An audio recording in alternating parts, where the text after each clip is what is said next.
दोस्तों कहते हैं कि अगर औरत का कदम एक बार बाहर निकल जाए तो फिर उसे सही रास्ते पर ला पाना काफी ज्यादा मुश्किल हो जाता है। और यह बातें उन महिलाओं को भी सोचनी चाहिए जो बिना सोचे समझे इस तरह का कदम उठा लेती हैं, क्योंकि कोई भी महिला जब इस तरह का कदम उठाती है तो वह अपने फायदे के लिए तो उठाती है, पर नुकसान किसी और को भुगतना पड़ता है। दरअसल आज की कहानी में एक औरत अपने सपनों को पूरा करने के लिए एक ऐसे सफर पर निकल पड़ती है कि जिसकी वजह से कई लोग सलाखों के पीछे पहुंच जाते हैं। तो दोस्तों गुड मॉर्निंग, नमस्कार, सत श्री अकाल। एक बार फिर से आप लोग का स्वागत है स्टोरी बाय क्राइम 100 के इस एपिसोड में। उम्मीद है पूरी फैमिली अच्छी होगी, अपना और अपनों का ख्याल रख रही होगी। दोस्तों कहानी में आगे बढ़ने से पहले आप लोगों से फिर वही रिक्वेस्ट है कि अगर आप चैनल पर नए हैं तो चैनल को सब्सक्राइब करें, शेयर करें और ज़्यादा से ज़्यादा लाइक करें। और जिन भी लोग अपना नाम बुलवाना है वह कमेंट बॉक्स में अपना नाम जरूर लिखें और कहां से हैं यह भी लिखें। तब तक ज़्यादा देरी ना करते हुए कहानी में आगे बढ़ते हैं। तो दोस्तों आज जो सच्ची घटना मैं आपको सुनाने जा रहा हूं, यह सच्ची घटना उत्तर प्रदेश का एक जिला लगता है कानपुर, और इसी कानपुर का एक थाना पड़ता है चकेरी। बात कर रहा हूं 5 जनवरी 2025 की शाम लगभग 4 या 5 बजे के आसपास का समय रहा होगा। इसी चकेरी थाने में दो बुजुर्ग पहुंचते हैं और थाना प्रभारी से कहते हैं कि साहब हमें आपसे कुछ जरूरी बातचीत करनी है। थाना प्रभारी उन दोनों बुजुर्गों को बड़ी इज्जत से बैठाते हैं और फिर उनसे पूछताछ करते हैं।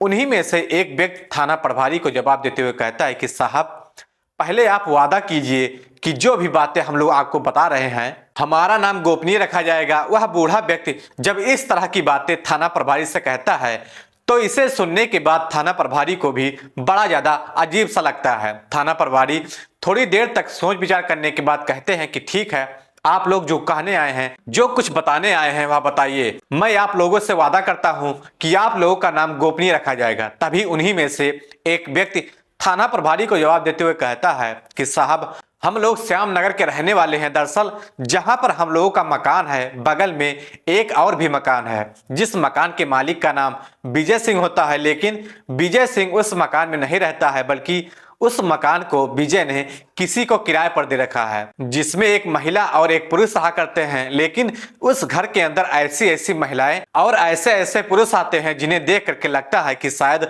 उस घर के अंदर सेक्स रैकेट चल रहा है। बूढ़ा व्यक्ति जब इस तरह की बातें थाना प्रभारी से कहता है, थाना प्रभारी उन दोनों को घर तो भेज देते हैं, लेकिन साथ ही साथ वादा दिलाते हैं कि इसकी हम तहकीकात जरूर करेंगे। उसके बाद से थाना प्रभारी अपनी टीम के साथ उस मकान पर नहीं जाते, बल्कि सच्चाई पता लगाने के लिए अपनी खबरी को काम पर लगा देते हैं। और करीब 5 घंटे के बाद जब खबरी थाने में जाता है तो आखिरकार इस खबर की पुष्टि कर देता है। पुलिस भी जब आश्वस्त हो जाती है, उसके बाद से पुलिस अब उस घर पर छापा मारने के लिए एक टीम का गठन करती है।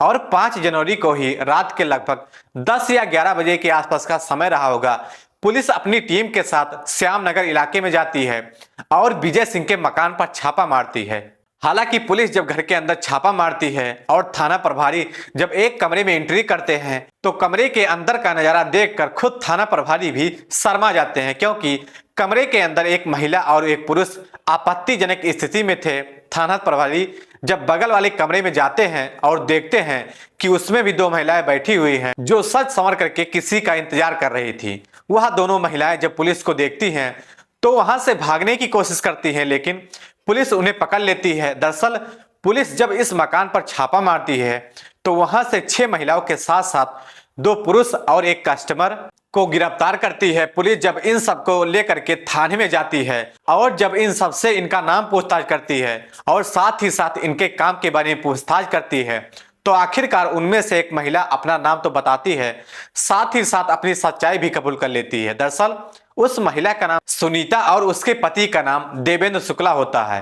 पुलिस अब सच्चाई पता लगाने के लिए सबसे पहले मकान मालिक विजय को भी थाने बुलाती है और पुलिस जब विजय से पूछताछ करती है तो विजय पुलिस वालों को जवाब देते हुए कहता है कि साहब मैंने उस कमरों को इन लोगों को किराए पर दिया था। उस मकान के अंदर यह लोग क्या कर रहे हैं क्या नहीं कर रहे हैं इसके बारे में मुझे कुछ भी नहीं मालूम है। हालांकि पुलिस मकान मालिक विजय से और भी कई तरह का सवाल करती है, लेकिन पुलिस भी जब आश्वस्त हो जाती है कि वाकई में विजय को कुछ नहीं मालूम है कि उसके घर के अंदर सेक्स रैकेट चल रहा था। आखिरकार पुलिस विजय को छोड़ देती है और पूछताछ में पुलिस को इतना तो मालूम चल जाता है कि इस पूरे गिरोह का मालिक देवेंद्र और उसकी पत्नी सुनीता है। इसलिए पुलिस अब इन दोनों को अलग कमरे में लेकर के जाती है और फिर उनसे पूछताछ करती है कि आखिरकार तुम दोनों यह सरगना कैसे चलाते हो और कब से चला रहे हो। इससे सुनीता जब अपने पूरे गिरोह की कहानी पुलिस के सामने रखती है तो वाकई में इसे सुनने के बाद पुलिस भी चौंक जाती है और फिर एक और गिरोह का भंडाफोड़ करती है। दरअसल सुनीता, जो कि मूल रूप से उत्तर प्रदेश के उन्नाव जिले के अंतर्गत एटा गांव की रहने वाली होती है। सुनीता, जो कि अपने भाई बहनों में सबसे बड़ी होती है। सुनीता के भाई बहनों में दो छोटी बहन है और एक भाई है। दरअसल सुनीता भले ही गरीब घर से बिलोंग करती थी, लेकिन देखने में बेहद ही खूबसूरत थी। सुनीता जब हाई स्कूल में पढ़ाई करने के लिए जाती है और जैसे ही वह जवानी के दहलीज पर कदम रखती है तो उसी के स्कूल में पढ़ने वाले एक लड़के के साथ में उसका प्रेम प्रसंग शुरू हो जाता है, जिसका नाम प्रेम होता है। दरअसल प्रेम, जो कि सुनीता के बगल के ही गांव का रहने वाला होता है।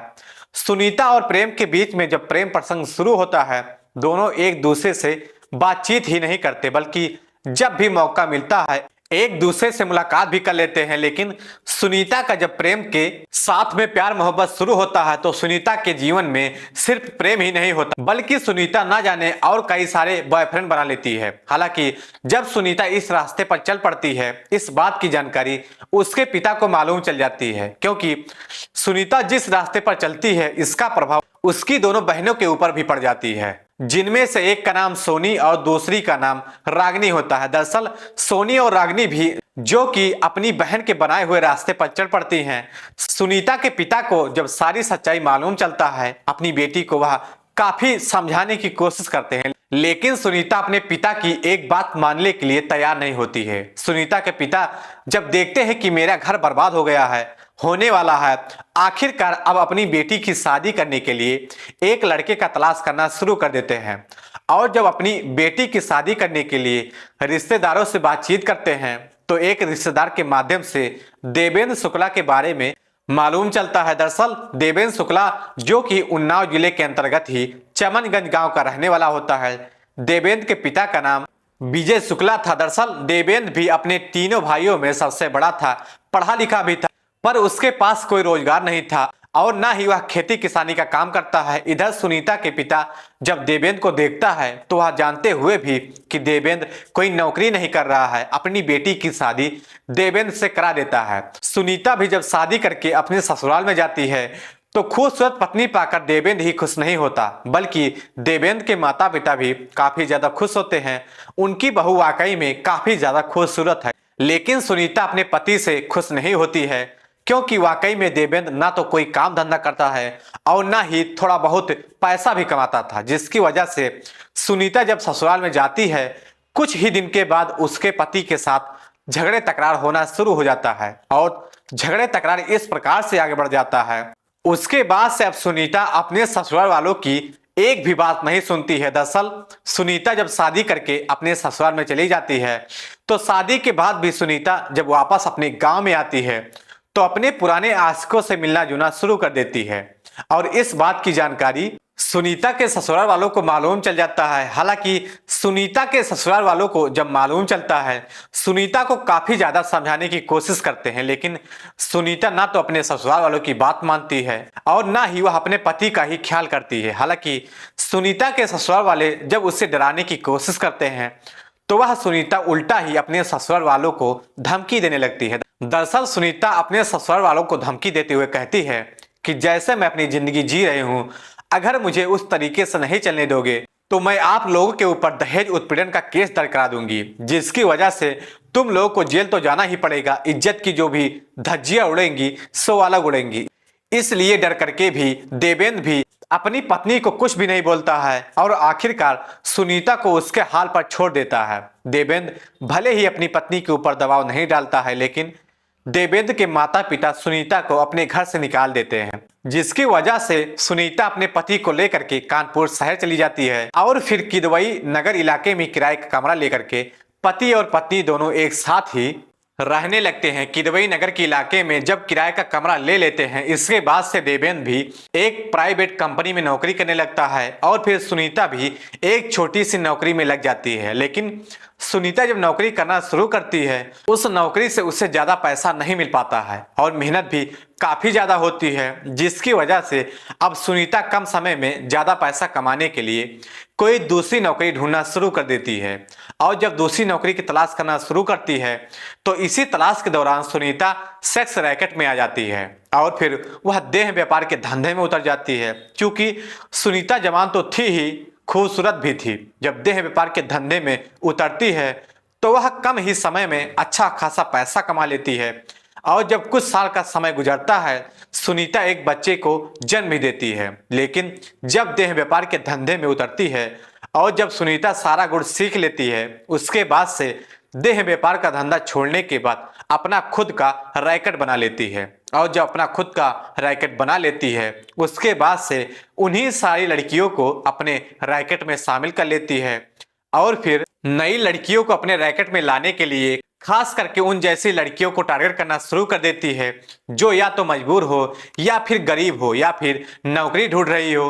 उन्हीं सारी लड़कियों को टारगेट करके नौकरी की लालच दे करके अपने पास लेकर आती है और फिर उन्हें मजबूर करके अपने धंधे में उतार लेती है। दरअसल सुनीता जब इस धंधे की शुरुआत करती है उसके बाद से देवेंद्र भी अपना हाथ खड़ा कर देता है और फिर अपनी पत्नी का साथ देने लगता है। उसके बाद से सुनीता इस धंधे की जब शुरुआत करती है अस्थायी जगह पर वह कभी भी नहीं काम करती है बल्कि साल डेढ़ साल तक कहीं जाकर के काम करती है और उसके बाद से उस जगह को छोड़कर चली जाती है। करीब एक साल पहले सुनीता अपने पति को लेकर जब चकेरी थाना के अंतर्गत श्यामनगर इलाके में आती है तो विजय सिंह का मकान लगभग 6 या 7 हजार में किराए पर ले लेती है और फिर उसी मकान के अंदर ये सेक्स रैकेट चलाना शुरू कर देती है। दरअसल सुनीता जब इस धंधे में उतरती है तो अपनी दोनों बहनों को भी नहीं छोड़ती है। हालांकि तब तक सुनीता की दोनों बहनें भी शादी कर चुकी थी लेकिन उनकी भी हालत कुछ ज्यादा बेहतर नहीं था। एक दिन सुनीता की दोनों बहनें भी जब उससे मुलाकात करने के लिए आती हैं और जब अपनी बहन से ज्यादा पैसा कमाने की सुझाव मांगती हैं तो सुनीता भी अपनी बहनों को समझाते हुए कहती है कि अगर तुम लोगों को कम समय में ज्यादा पैसा कमाना है तो मेरे धंधे में उतर जाओ।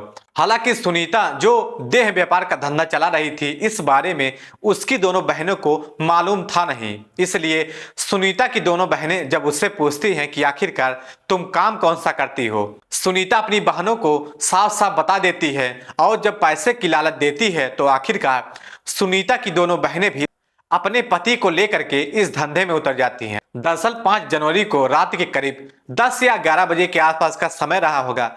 पुलिस जब सुनीता के घर पर छापा मारती है उस वक्त सुनीता के घर पर उसकी दोनों बहनें भी मौजूद थी। हालांकि पुलिस इन तीनों को गिरफ्तार कर लेती है लेकिन इसके साथ साथ और भी 3 लड़कियों को गिरफ्तार करती है जिनमें से एक का नाम सीमा जो कि मूल रूप से कानपुर शहर की रहने वाली होती है। सुनीता जब अपनी पूरी कहानी पुलिस को बताती है उसके बाद से पुलिस सीमा से पूछताछ करती है। सीमा कहती है कि साहब मैं एक नौकरी की तलाश कर रही थी, इसी दरमियान सुनीता के झांसे में आ गई और फिर सुनीता ने मुझे नौकरी की लालच दे करके मुझे देह व्यापार के धंधे में उतार दी। हालांकि यह काम मैं अपनी मर्जी से नहीं करती हूं क्योंकि जब मैं इस धंधे को छोड़ना चाही सुनीता मुझे तरह तरह की लालच देने लगी। बता रही थी कि तुम्हारी कुछ आपत्तिजनक फोटो और वीडियोज मेरे पास मोबाइल में पड़ी है, अगर तुम इस धंधे को छोड़ देती हो तो मैं तुम्हें बदनाम कर दूंगी, इसलिए मजबूरन मुझे सुनीता के साथ काम करना पड़ता है। पुलिस जब इन सारे लोगों से पूछताछ कर लेती है और जब इस गिरोह का भंडा फूट जाता है इसके बाद पुलिस इन तमाम आरोपियों को गिरफ्तार करने के बाद सबको जिला अदालत में पेश करती है जहां से इन सबको जेल भेज दिया जाता है। तो दोस्तों इस पूरी घटना को सुनाने का उद्देश्य किसी को परेशान करना नहीं था, किसी का दिल दुखा नहीं था, बल्कि आप लोगों को जागरूक करना था, आप लोगों को सचेत करना था। तो दोस्तों कहानी कैसी लगी कमेंट बॉक्स में जरूर बताएं। अगर चैनल पर नए हैं तो चैनल को सब्सक्राइब करें, शेयर करें और ज़्यादा से ज़्यादा लाइक करें ताकि हमें मोटिवेशन मिलता रहे। तब तक के लिए जय हिंद, जय भारत।